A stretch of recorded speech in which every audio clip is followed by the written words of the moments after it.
Bom dia, boa tarde, boa noite. Meu nome é Kalel e esse é o nosso quadro de leitura bíblica de capa a capa. Muito obrigado pela sua presença. Pega o seu chá, sua água, o seu café. Sente-se aqui comigo que hoje nós vamos dar continuidade à nossa leitura. Estamos finalizando hoje o livro de Deuteronômio e amanhã nós entraremos no livro de Josué. Aqui nós vamos continuar a partir de Deuteronômio 31 e vamos ir até Deuteronômio 34. É o último versículo do capítulo 31 e já vamos dar entrada no capítulo 32. A canção de Moisés. Em seguida, na presença de todo o povo de Israel, Moisés recitou em voz alta a canção do começo ao fim. Capítulo 32. Escutem o céu e a terra, e deem atenção às minhas palavras, que o meu ensino seja como a chuva, que cai mansamente sobre a terra, que as minhas palavras sejam como o orvalho que se espalha sobre as plantas. Eu louvarei o nome do Senhor, anunciei a grandeza do nosso Deus. O Senhor é a nossa rocha, Ele é perfeito e injusto em tudo que faz. Ele é fiel e correto, e julga com justiça e honestidade. Mas o seu povo se entregou ao pecado e por isso não merecem ser filhos dele. São gente pecadora e má. Povo sem juízo e sem sabedoria, é assim que tratam o Senhor Deus?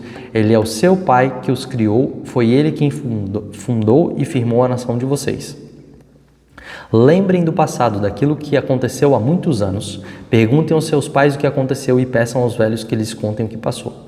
Quando o Altíssimo separou os povos e a cada povo suas terras, Ele marcou as fronteiras das nações, dando a cada um seu próprio Deus. Mas escolheu Israel para ser seu povo, os descendentes de Jacó pertencem ao Senhor.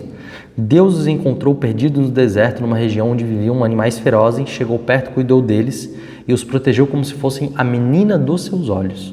Como a águia ensina os filhotes a voar e como as asas estendidas os pega quando estão caindo, assim o Senhor Deus cuida do seu povo. Ele os guiou sozinhos, sem a ajuda de outro Deus. O Senhor deixou que o seu povo dominasse as montanhas e eles se alimentaram das plantações dos campos. Deu-lhes mel das abelhas nos rochedos e fez com que as suas oliveiras produzissem em terreno cheio de pedras. Alimentou-os com leite de vaca e de cabra. Deu-lhes a terra dos melhores carneirinhos, carneiros e bodes, o melhor trigo e o vinho mais fino. O povo escolhido ficou rico, mas se revoltou contra Deus. Enriqueceu, progrediu, ficou satisfeito, mas abandonou a Deus, o seu Criador. E rejeitou o seu protetor e salvador. Com os seus deuses falsos eles provocaram a Deus, adoraram ídolos nojentos e por isso ele ficou irado. Ofereceram sacrifícios aos demônios, a deuses falsos que não haviam adorado antes, novos deuses que os seus antepassados não conheciam. Esqueceram o seu protetor, desprezaram o seu pai e criador. O Senhor Deus viu isso, ficou irado e rejeitou seus filhos e suas filhas. Ele disse: eu os abandonarei e então verei o que vai acontecer com eles, pois são um povo rebelde. São filhos desobedientes, com as suas imagens provocaram minha ira e fiquei com ciúme dos seus deuses falsos. Portanto, eu farei com que eles fiquem com ciúme de um povo que não é uma nação e com gente sem juízo e provocarei a ira deles. A minha ira se acenderá como fogo e acabará com tudo que há na terra. Ele queimará até o mundo dos mortos e incendiará as bases das montanhas. Farei cair sobre eles desgraça sem fim, os ferirei com muitos sofrimentos. A fome os matará, febres e doenças serão sem cura os destruirão. Mandarei animais selvagens para atacá-los e cobras venenosas para picá-los. Fora de casa morrerão na guerra, dentro de casa morrerão de medo. Serão mortos os moços e as moças, as crianças e os velhos também. Eu os poderia ter espalhado pelo mundo inteiro e todos os esqueceriam. Porém, eu não queria que os meus inimigos zombassem e mentissem dizendo que havia derrotado meu povo, afirmando que não fui eu o Senhor que os destruiu. Israel é um povo sem juízo, um povo que não entende nada. Se eles fossem sábios, entenderiam por que foram derrotados, saberiam qual a razão do seu castigo. Por que foi que 1000 deles fugiriam de um só inimigo e 10.000 foram perseguidos por 2? Foi porque o seu protetor os abandonou. O Senhor Deus os vendeu aos seus inimigos. Os deuses dos nossos inimigos não são tão poderosos quanto o nosso Deus. Os próprios inimigos dizem isso. Eles são tão maus como a gente de Sodoma e Gomorra, são como parreiras que dão uvas que não prestam. Uvas amargas e venenosas, são como vinho feito de veneno de cobra, de veneno mortal de serpente. Deus lembra daquilo que os inimigos fizeram e espera o tempo certo para castigá-los. Deus se vingará, Ele acertará contas com eles. Virá o tempo em que os inimigos cairão, o dia da desgraça deles está chegando depressa. O Senhor Deus terá pena do seu povo quando vir que eles estão fracos. Ele salvará aqueles que o servem, pois todos eles foram derrotados. Então ele perguntará ao seu povo: onde estão os seus deuses? Onde está o protetor em que vocês confiavam? Vocês lhes ofereciam sacrifícios e lhes davam animais e vinho, pois agora eles que os ajudem, porque eles venham socorrê-los. Saibam todos que somente eu, sou Deus e não há outro Deus além de mim. Eu mato e faço viver, eu firo e curo, ninguém pode me impedir de fazer o que eu quero. Agora levanto a mão para o céu e juro pela minha vida eterna que farei isso. Afiarei a minha espada brilhante e começarei a fazer justiça. Vou me vingar dos meus inimigos e castigar os que me odeiam. As minhas flechas ficarão manchadas de sangue e a minha espada matará os seus inimigos. Não escapará nenhum dos que lutam contra mim, até os prisioneiros serão mortos. Que todas as nações louvem o povo de Deus. Deus se vingará dos que matarem os seus servos, ele se vingará dos seus inimigos e perdoará os pecados do seu povo. Moisés e Josué, filho de Nun, recitaram essa canção inteira na presença do povo. As últimas ordens de Moisés. Moisés acabou de ensinar o povo de Israel toda a lei de Deus e então disse: pensem bem em tudo que lhes ensinei hoje e mandem que os seus filhos obedeçam a tudo o que está escrito nessa lei de Deus. Não pensem que essa lei não vale nada, pelo contrário, é ela que lhes dará a vida. Se vocês obedecerem a essa lei, viverão muitos anos na terra que estão para possuir no outro lado do rio Jordão.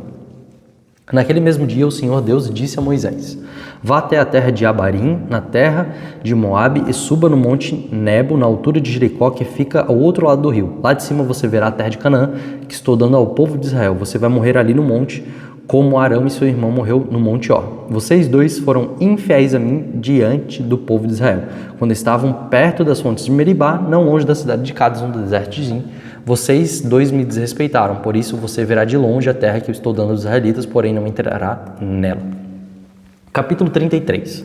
A bênção das tribos. Antes de morrer, Moisés, homem de Deus, deu essa bênção ao povo de Israel e disse: O Senhor Deus veio do monte Sinai, ele surgiu como o sol por cima do Edom e do monte Parã brilhou sobre o seu povo.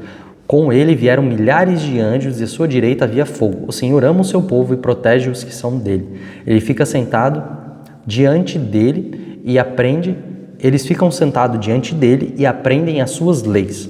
Moisés lhe deu a lei de Deus, o mais rico tesouro do povo de Israel. O Senhor Deus se tornou rei do povo escolhido quando as tribos e os chefes se reuniram. Moisés disse isso a respeito da tribo de Ruben: que Ruben vive em clamor, que o seu povo seja numeroso. A respeito da tribo de Judá foi isso que Moisés disse: ó Deus, ouve a oração de Judá e ajunta aquela tribo novamente ao seu povo. Lute a favor deles, ó Deus, ajuda-os na luta contra os seus inimigos. A respeito da tribo de Levi, ele disse: ó Deus, tu deste o Tumim e o Urim aos teus servos, que escolheste. Tu os puseste à prova em Massá, e perto das fontes de Meribá discutiste com eles. Eles são mais dedicados a ti do que os seus próprios pais e do que seus irmãos e filhos. Eles obedecem às tuas leis e cumprem a tua aliança. Eles ensinarão todas as tuas leis ao povo, queimarão incenso na tua presença e no teu altar oferecerão sacrifícios. Ó Deus, abençoa a tribo de Levi e faz com que ela seja cada vez mais forte. Que tudo o que eles fazem seja agradável a ti.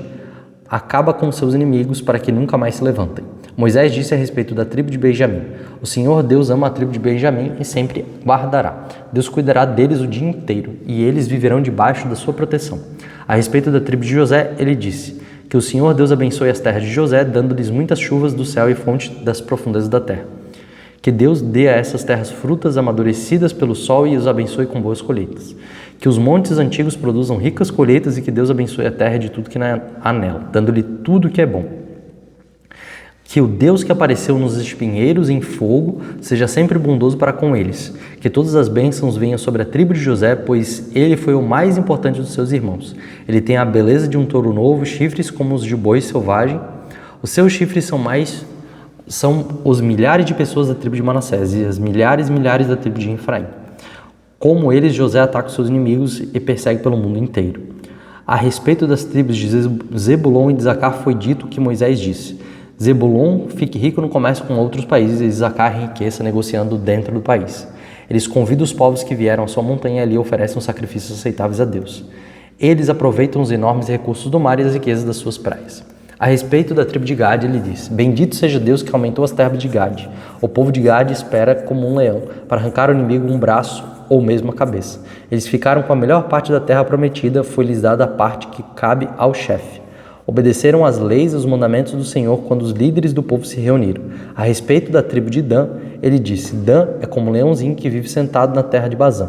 A respeito da tribo de Naftali, ele disse: Deus abençoou ricamente o povo de Naftali. As suas terras vão desde o lago da Galileia até o sul. A respeito da tribo de Azer, ele disse: de todas as tribos, Azer é mais abençoado. Que o povo de Azer seja muito querido pelas outras tribos e que nas suas terras haja muitas oliveiras. Que as suas cidades sejam protegidas com portões de ferro e que seus moradores vivam sempre em paz. Povo de Israel, não há outro Deus como o nosso Deus, forte e majestoso, ele atravessa os céus e montado sobre as suas nuvens, ele vem nos socorrer. O Deus eterno é o nosso protetor. Ele sempre nos protege com seus braços na nossa presença. Deus expulsa os inimigos e manda que os destruísse. O povo de Israel vive sempre seguro, vive em paz numa terra que produz cereais e vinho, onde o orvalho rega o chão. Povo de Israel, como você é feliz, não há ninguém como você, o povo que o Senhor Deus salvou. Ele é o seu escudo e a sua espada para dar proteção e vitória a vocês. Israel, os seus inimigos se ajoelharão pedindo misericórdia e você tomará posse das suas terras. A morte de Moisés, capítulo 34. Moisés foi das planícies de Moabe até o monte Nebo e subiu ao alto do monte Pisga, na altura de Jericó, que fica no outro lado do rio. Dali o Senhor Deus lhe mostrou toda a terra de Canaã, isto é, o território de Gileade até a cidade de Dan, no norte, o território das tribos de Naftali, Efraim e Manassés, do oeste, os territórios de Judá até o mar Mediterrâneo no oeste, a região sul e a planície que vai de Zoar até Jericó, a cidade das palmeiras, e Deus disse a Moisés: Eu jurei a Abraão, Isaque e a Jacó que daria essa terra aos descendentes deles. Estou deixando que você a veja com seus próprios olhos, mas você não vai entrar nela. Assim Moisés, servo de Deus, morreu na terra de Moabe, conforme o Senhor tinha dito. Deus o sepultou ali, num vale que fica em frente à cidade de Bet-peor. Até hoje ninguém sabe onde ele foi sepultado. Moisés tinha 120 anos quando morreu, mas ainda enxergava e tinha boa saúde. Ali nas planícies de Moabe, os israelitas choraram a morte de Moisés 30 dias até terminar o tempo do luto. Moisés havia escolhido Josué, filho de Num, para ficar no seu lugar. Ele pôs as mãos sobre a cabeça de Josué, que assim ficou cheio de sabedoria. Os israelitas obedeceram a Josué e cumpriram todas as leis que o Senhor Deus lhes tinha dado por meio de Moisés. Nunca mais apareceu um israelita, um profeta como Moisés, como o Senhor falava face a face. Nunca houve ninguém que fizesse maravilhas e milagres como aqueles que Moisés, obedecendo à ordem de Deus, fez no Egito contra o seu rei, os seus oficiais e todo o seu povo. Nunca houve outro profeta que fizesse os milagres e as coisas espantosas que Moisés fez, com grande poder na presença do povo de Israel. Acabamos aqui o nosso livro de Deuteronômio. E só para fazer um spoiler, houve sim um profeta maior que ele, e esse é Jesus. Jesus é o nosso profeta. Jesus é aquele a quem Moisés disse: haverá nos próximos dias um homem, um profeta que Deus levantará como eu. Alguém que foi totalmente inspirado por Deus e alguém que conversava com ele face a face. O pai conversava com o filho e o filho conversava com o pai. Muito obrigado pela sua presença. Te espero aqui amanhã e que Deus te abençoe. Até mais.